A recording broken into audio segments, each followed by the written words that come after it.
Está tramitándose en el Congreso el impuesto a los superricos para tener recursos. ¿Para qué? Para ir en ayuda de los que hoy lo necesitan con urgencia. Necesitamos recursos, o sea, pensemos solamente en la cantidad de estudiantes que va a haber que ir a buscar para reforzar la educación, reforzar el sistema de salud que ha demostrado su importancia en estos días.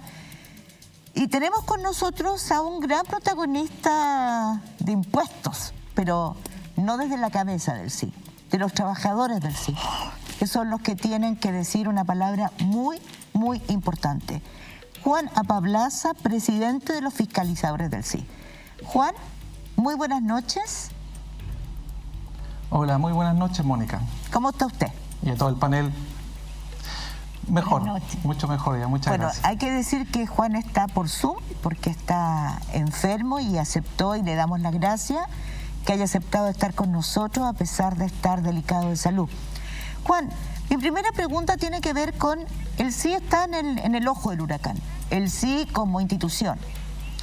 La división de grandes contribuyentes la rodea un halo de misterio. Hace cosas como condonarle impuestos a Penta, hace cosas que no sabemos. Hay misterios como todos quienes se benefician con exenciones tributarias. Hay interpretaciones que tiene la facultad del sí, los dirigentes del sí, la plana mayor del sí, de hacer para condonar deudas, para no presentar querellas, por ejemplo, como en el caso del financiamiento ilegal de la política, que más de 20 empresas quedaron negociando ahí en el completo secreto y oscuridad, solo intereses y multa. Explíquenos, señora Apablaza, ¿por qué eso es posible? Bueno, es una pregunta profunda que requiere además de una respuesta muy profunda. Evidentemente que el director actual, ¿cierto?, Fernando Barraza, responde al producto de un acuerdo político para terminar con las querellas y juicios en el financiamiento ilegal de la política, pero en ningún caso responde a las necesidades técnicas y estratégicas del Servicio de Impuestos Internos en ese tiempo. Y por lo tanto, a partir de eso, se toma la teoría, ¿cierto?, de no querellarse contra los que resulten responsables y por tanto hacer querellas nominativas. Un hecho inédito que incluso fue cuestionado por el propio exministro Briones cuando él era decano de una facultad en la Universidad Adolfo Ibáñez, que dijo que claramente esa vía no era posible. Después ya cuando fue ministro parece que olvidó lo dicho, pero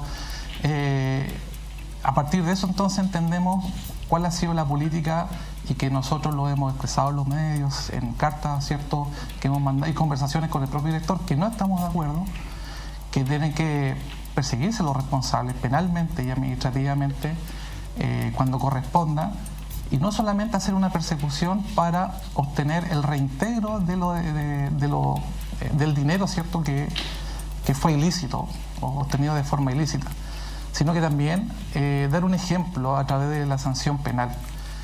Y efectivamente eso no fue posible, pero no solamente eso, sino que hay una crítica bastante fuerte, digamos, al accionar de esta cúpula o de la dirección del servicio, que tiene que ver también con que todo lo que no pasó en el Congreso, en la propuesta de Piñera, del presidente Piñera, en la reforma tributaria, y que nosotros como Asociación de Impuestos Internos logramos detener, todo eso que no pasó, hoy día por la vía administrativa, ¿ya?, se está operando. Y claramente uno de los ejemplos que ha salido público, ¿cierto?, y que salió en CIPER, en una investigación que hizo CIPER, fue el caso Penta, donde se aceptaron estos gastos, ¿cierto?, de estas empresas que cometieron ilícitos y pagaron a los abogados para defender, en estos casos, el financiamiento ilegal por facturas falsas. Y por primera vez, ¿cierto?, se cambia en la doctrina clásica del servicio de aceptar estos gastos, que no eran necesarios para producir la renta, ¿no? Y no eran necesarios porque eran evitables. Eso hubieran evitado si ellos no hubieran cometido el ilícito. Y nunca produjeron renta o ingresos para producir la renta. Por tanto, a todas luces, esos gastos debieron haber sido rechazados, tal como se rechazó, según la investigación que hizo CIPER, en la fiscalización que llevó a cabo, ¿cierto?, en la Dirección de Grandes Contribuyentes. Sin embargo, se tomó estas decisiones, así como otras. Recordemos el caso Heller, ¿cierto? Donde tampoco el director se quiso querellar, o el aún cuando los a colegas de Johnson. Concepción... O el perdonazo a Johnson. O como el perdonazo a Johnson. Entonces hay muchos casos, ¿cierto?, en donde hoy día la política imperante va en total disonancia con lo que requiere el país, incluso me atrevería a decir que está bastante reñida con la propia ley, porque el caso de Penta nosotros decimos no se ajustó a la ley, de hecho hicimos una denuncia a la Contraloría General de la República por este hecho. Sí, señora Pablaza, quisiera preguntarle lo siguiente, porque hay un estudio realizado por el exdirector de Impuestos Internos, Michel Jorrat, que señala que entre 2019 y 2020 la elusión y la evasión del IVA estaba entre el 21 y el 24%. La evasión y elusión del impuesto a la renta bordeaba entre el 31 y el 35. O sea, estamos hablando de 7.5 puntos del PIB, lo que equivale a 8.000 millones de dólares. Lo que decía Mónica, o sea, estamos en una necesidad más que nunca de recaudar. Y quisiera preguntarle, teniendo claro estos márgenes, ¿qué es lo que está fallando para que se produzca este nivel de elusión y evasión en nuestro país? Bueno, Mirna, si nosotros dejamos status quo en la pandemia, porque evidentemente el control de la evasión en pandemia se hace bastante difícil, ¿no? Ya sabemos lo que está pasando, sobre todo a las pymes. Pero antes de la pandemia aún la evasión estaba totalmente fuera de control. El estudio de Michel Jorrat muestra que la evasión hoy día... Perdón, hay que decir que Michel Jorrat fue director de Impuestos Internos, ¿no? Sí, dije que exdirector del Servicio de Impuestos Internos. Sí, exdirector del Servicio de Impuestos Internos, justamente que lo sacan, ¿cierto? Y llega Fernando Barraza, porque Michel Jorrat se creyó en contra de Penta y algunos de Soquimich hasta que lo sacan con Cristian Vargas. Pero bueno, Michel Jorrat, este estudio, ¿cierto?, dice que hay cerca de 21.000 millones de dólares en evasión, en IVA y en renta. ¿Cuál es el cuestionamiento que nosotros hacemos al interior del Servicio de Impuestos Internos? ¿Ya? Es que, si bien es cierto, se hacen estudios de evasión de IVA, no hay estudios que sean conocidos de evasión de renta. Y eso para nosotros es impresentable.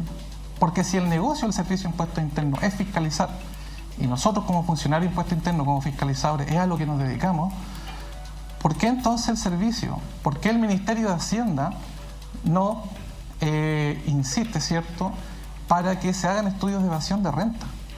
Y les digo por qué. El Banco Central ha dicho claramente que de cada 4 pesos hay 1 que se declara, y por tanto hay una evasión de 3 pesos que son respecto a los dividendos y utilidades que perciben las personas dueñas de las empresas. En particular son las sociedades anónimas abiertas, son las grandes empresas de este país. O sea, solamente en renta, por ese hecho estamos viendo un 75% de evasión de renta. El cálculo que hace Michel Jorrat es a propósito de lo que entrega el Banco Central.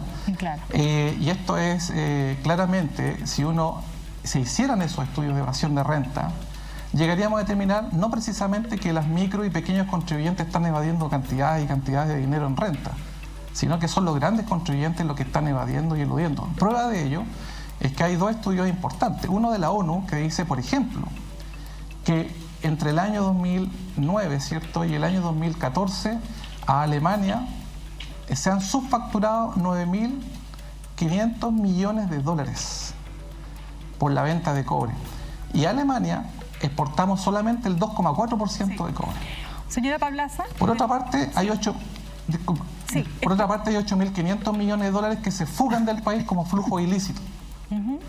Sí, es que quisiera entrar en un punto que es sumamente importante para poder también conectar con lo que decíamos al comienzo. Hablamos de las cocinas. ¿Por qué la cocina suena como una operación oscura, verdad? Porque el año 2014, justamente cuando se discutía la reforma en el proyecto enviado por la presidenta Bachelet, se establece la necesidad de una norma antielusiva para estar a tono con las grandes economías del mundo, por de pronto los países de la OCDE. La fiscalización del mundo. Exacto, por supuesto. Esta es una medida, una norma que permite una mejor fiscalización y control. ¿Y qué ocurrió? Se desnaturalizó, porque esta era una herramienta que le permitía al Servicio de Impuestos Internos por sí y ante sí poder actuar, ¿no es cierto?, en caso de que se observara una situación de elusión. Sin embargo, como se desnaturalizó, esto termina siendo un asunto que se tiene que llevar a la justicia. Ahí puede durar 1, 2, 3 años, lo que dure un juicio. ¿Es la norma antielusiva la piedra angular para resolver esto, por ejemplo, que estamos hablando? Es uno de los pilares de la piedra angular, Mirna. ¿Por qué?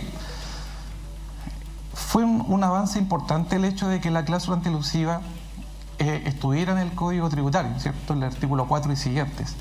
Sin embargo, no puede quedar supeditada a la consulta de un tribunal de justicia como es el Tribunal Tributario Aduanero. En otros países, ¿cierto?, esta cláusula antielusiva opera y está radicada en la administración tributaria, o sea, en el Servicio de Impuestos Internos. Si el contribuyente no está de acuerdo, podrá, ¿cierto?, reclamar al tribunal. Entonces, desde esa perspectiva hay un doble daño. ¿Por qué? Porque evidentemente que esta cláusula antielusiva, así de esta forma, es un poco como un león sin dientes y uñas, ¿no? Pero por otro lado, no permite algo que Mónica dijo al principio que es muy importante, no te permite querellarte penalmente sin antes haber pasado por esta cláusula antielusiva. Bueno, entonces aquí la modificación que hay que hacer. Perdón, primero, conectémoslo, Juan, disculpe, conectémoslo con lo que pasó 5 meses después de que se desnaturaliza la norma. Viene el escándalo del financiamiento de la política por SQM, por los grupos Penta, etcétera, y eso está vinculado. Por 20 empresas, claro, son las que conocemos. Esas son las que conocemos. 24 fue. Exacto, o sea, es que para que se entienda por qué la cocina, las alertas ahí se la prenden. Cocina funcionó. Ahí esa sí que fue cocina. Entonces, por eso le digo que no es menor cuando esto justamente termina desdibujándose como usted lo está explicando. Perdone, Juan. Está bien. Entonces, aquí para volver a dibujar esta cláusula antielusiva, que es una muy buena herramienta, lo que se necesita es que se permita actuar paralelamente por la vía penal y por la vía administrativa, que es esta cláusula antielusiva. Es decir, perseguir la responsabilidad administrativa para que devuelvan esos dineros, ¿cierto?, cuando ha habido abuso a la ley, y por otra parte, poder querellarse penalmente, ¿cierto?, con las personas que resulten responsables de estos actos ilícitos. De esa forma, la cláusula antielusiva va a ser un león con diente y uña dentro del Servicio de Impuestos Internos. De hecho, es una herramienta que incluso me atrevería a decir que bajo estas condiciones no se va a usar porque tiene un efecto disuasivo. Ya de hecho, la empresa Nutrien, por ejemplo, cuando quiso comprar las acciones de Sokimich hace 2 o 3 años atrás, se advirtió de colocar la cláusula antielusiva, ¿ya? Y para evitar caer en la cláusula antielusiva, esta sola empresa pagó 1.008 millones de dólares al fisco de Chile. Entonces, claramente es una herramienta que tiene un efecto disuasivo, pero hay que potenciarlo, como dice usted.